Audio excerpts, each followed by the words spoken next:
All right, now I'm gonna go through backing up. Come on over this way. This camera right here is going to be a default to the back of the RV.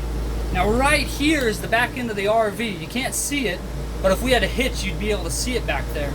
So keep in mind, it is very, very close. As it goes out, things get farther and farther away. That is almost to the neighbor's house, which is far away.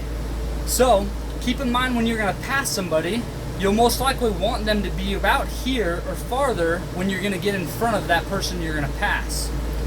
Now backing up, it also has a volume control, so you can hear the person in the back. Of course, when you drive down the road, you won't want the volume up, or you'll be able to hear every diesel passing by you.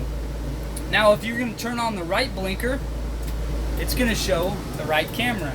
You're gonna do the left side, it'll show the left camera. So if you are gonna want to, and neutral is gonna be this back camera area, okay? So again, if you're gonna wanna pass somebody, you're always gonna wanna keep, so make sure they're over here. Always check your mirrors.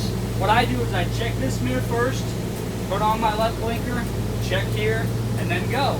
When I go straight, I'm gonna make sure they're behind me far enough back here, and then I'm gonna turn on my right blinker, check it, and get over.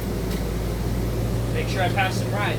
Now again, when you're going to be backing up, make sure you have a spotter out there. Also make sure you go outside and you make sure that you know everything that's there. Because there might be a stump this high. And if there's a stump this high and you run over it or hit the back end of it, it's going to destroy those back cabinets. It's happened before, it'll make it happen to you. Thanks much, that's it.